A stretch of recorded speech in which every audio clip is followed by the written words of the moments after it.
Hey guys, I'm John O'Hill. And I'm Chris Hunt. And we're here to talk about EDM. If you're not already a fan of EDM, you at least know what it is. Or if you're over 35, maybe you at least pretend to.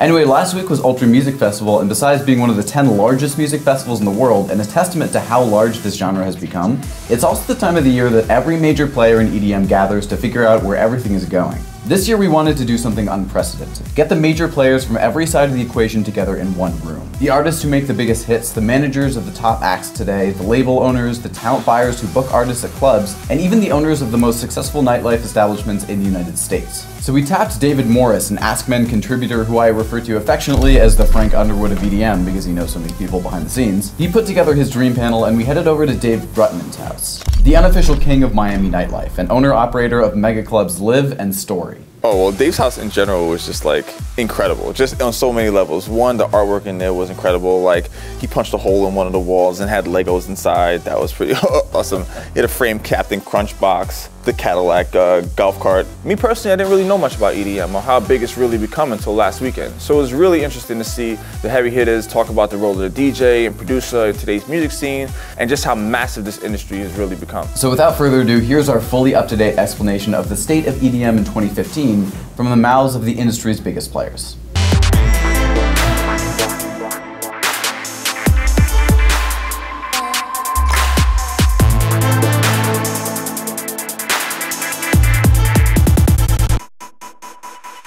Well, I mean, as an artist, I'm relatively new to the game, I would say. So my experience and story was that, you know, my sister and I worked behind the scenes, and we definitely felt an acceleration and instant love when we came out as artists. So I think we have been some of the fortunate few, I think, and we've really felt, I think, the explosion. I think ERICK, the old man right here, he can talk a little bit about 22. it. 22. Plus, you know, 22. How many years of Subliminal Sessions? Well, I started the whole thing. I started in 91 with a little record called I Like to Move It, and I guess, yeah, 91. How old are you in 91, by the way? I don't know, keep guessing. But yeah, I've seen the kind of, in the US anyway, I've seen the whole thing change from, it looked like it was about to break open with groups like CNC Music Factory and Robin S. and Crystal Waters, to hip hop completely dominating the scene, to about 4 years ago with the groups like you know, Black Eyed Peas and David Guetta really kind of opening the doors to the masses here in the US and really kind of taking over, if you will, because now the dance culture has finally hit America, and now, you know, everybody wants to do dance music.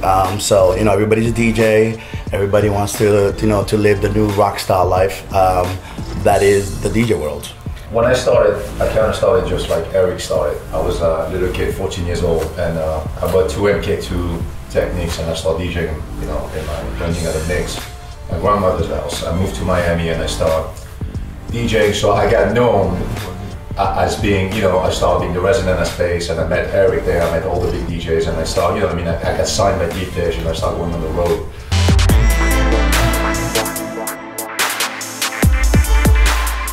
Yeah, I mean, 9 years ago, the draw was celebrities and a scene. And about 5 years ago, there was a real paradigm shift in people wanting more in their experience. They wanted a performance. And the DJs were the logical solution because it was a low cost for production. And they came with their own music, their own followings. And it was a easy plug and play. And within the last 5 years, it's been an absolute explosion. And Dave, what about in terms of the artists that you're booking? It's really the top of the top. Is there any chance for someone new entering the game right now, or what are you looking for your new talent? I mean, for my mega clubs, it's more of we want the artist who makes the hits playing the hits. And you know, what we found in our thing is that the top guys, when they're making the biggest hits, really pull the people, where the mid-level guys, when the scene first started, you could put a mid-level guy in there and make a lot of money. They were like, whatever. Now, people really only want the top tier guys. The middle-level guys, just, they might as well just die. What do you have to say about that, David? Wonderful. As one of the largest Asian heads in the world. Because you have a lot of mid-level guys. Well, as an agent, you know, if agents have mid-level guys, I get it. But the problem is if they're not making, you know, explosive big hits, They just don't pull like it used to be the day I could put, I don't want to say names, but I could put so and so on and do a crazy number. Now it has to be the top tier guys. I think what my colleague's trying to say is that I think when the explosion happened maybe 3 or 4 years ago, everyone was dying for the accessibility of any sort of music and any new DJ.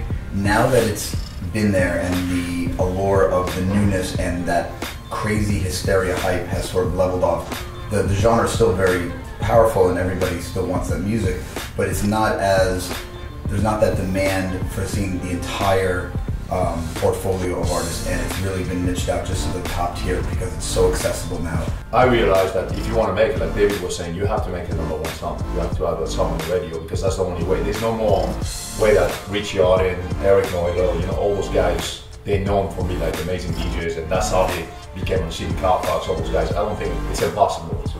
But the good thing is that obviously with the industry being what it is, it takes a DJ or a producer one record and you could be a big star in 1 year. Whereas it used to take 10 years just to kind of become a name in the industry. Now in 1 year with one big record, you could be touring the biggest festivals, being the big tier guy as he calls them, you know, with just one record. I mean, there are a lot of guys out there who, you know, a year ago nobody knew who they were, and now they're just, you know, they're everywhere. So that's the wonderful thing about what's going on now, that anybody can make it. It's just about putting the work in at the music part. It's not about being the greatest DJ anymore.